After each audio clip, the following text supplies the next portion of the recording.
बिस्मिल्लाहिर्रहमानिर्रहीम। अस्सलाम वालेकुम दोस्तों, नए सोल्यूशन के साथ आज का जो महसूस है वो दोस्तों सैमसंग गैलेक्सी नोट 10 5G जिसका मॉडल है SM971 का मैं आपको चार्जिंग का ट्रैक बताता हूँ। तो आप सबसे पहले अपना सब बोर्ड अपनी लॉन्ग स्ट्रिप के साथ अटैच करके इस कनेक्टर पर कनेक्ट करके इस फ्यूज़ पर ऊपर ये एक फ्यूज़ है कैपेसिटर है, यहाँ पर अपने वीबस के 5 वोल्ट चेक करें। अगर आपको मिल रहे हैं तो आपको अपनी चार्जिंग पोर्ट सब बोर्ड या लॉन्ग स्ट्रिप वगैरह चेंज करने की जरूरत नहीं। मैं आपको वन बाय वन सारी लाइनें बताऊंगा, जहाँ से आपको अपना ट्रैक मिले आप वहाँ से जंपर बिठा कर सकते हैं, या जहाँ से ट्रैक आपको ब्रेक मिलता है उसके आगे आप देखें जहाँ से ट्रैक मिलता है मैं आपको सारी लाइनें बताऊंगा, आप उनको आपस में जोड़ सकते हैं। सबसे पहले इस कनेक्टर से होता हुआ ट्रैक, ऊपर वाली साइड पर एक फ्यूज और एक कैपेसिटर है, इसमें से होता हुआ ट्रैक देखिए लेफ्ट साइड पर ये एक आईसी है, ये हमारी वोल्टेज प्रोटेक्शन आईसी है। इसे दो ट्रैक निकलते हैं, एक ट्रैक इस कैपेसिटर से होता हुआ ये टेस्ट पॉइंट जाता है हमारा मेन पीसीबी के अपर साइड पर इस पॉइंट पर, और इसका जो दूसरा ट्रैक है ना वो देखें इस आईसी से गुजरता हुआ जो मेन ट्रैक है इस कैपेसिटर और इस कॉइल से होता हुआ फिर ये आगे जाता है, ये देखें इस लेयर के अंदर आता है। ये डबल लेयर बोर्ड है, इसकी लेयर्स को आपने ध्यान से देखना है, इनके पॉइंट्स को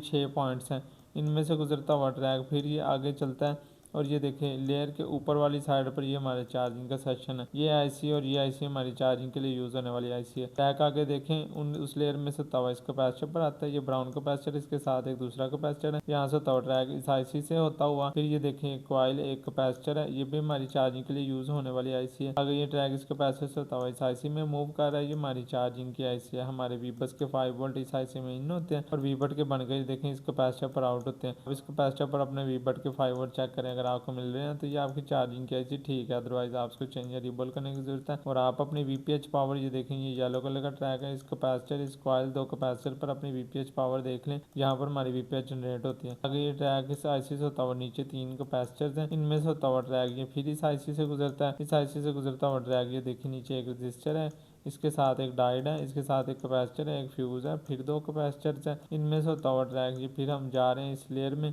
ये देखें ये लेयर की ये पॉइंट्स हैं, इन पॉइंट्स में से गुजरता हुआ ट्रैक ये अपर बोर्ड पे इस कनेक्टर पे कनेक्ट हो गया, ठीक है, जहाँ जिसकी वजह से हमारी बैटरी चार्ज होती है। बाकी आप ये भी चेक कर लें दोस्तों, हमारी यूएसबी कनेक्टिविटी के फास्ट चार्जिंग के ट्रैक हैं, इसमें ये पॉइंट्स है येलो और ग्रीन, ये अगर आपको इसकी ज़रूरत हो। ये ट्रैक हमारा मेन पीसीबी के देखिए इस कोने पे अपर साइड पे ये दो पॉइंट्स हैं, इनमें से गुजरता हुआ ट्रैक ये देखें चार्जिंग आईसी के बिल्कुल पास ही ये देखें ये एक डायोड है, इसके लिए ग्रीन में भी एक डायोड, इनमें से होता हुआ ट्रैक हमारा इस चार्जिंग आईसी से कनेक्टेड है, फिर यहाँ से होता हुआ ट्रैक हमारा सीपीयू से कनेक्टेड है। उम्मीद करता हूँ आपके लिए वीडियो कुछ ना कुछ तो हेल्पफुल होगी। बाकी इन तमाम हिस्सात और कंपोनेंट्स की इंफॉर्मेशन रिपेयरिंग और वर्किंग में आपको आने वाली वीडियोज़ में बताऊँगा इंशाल्लाह। अब तक के लिए इतना, अपना बहुत सा ख्याल रखिएगा दोस्तों, अल्लाह हाफिज़।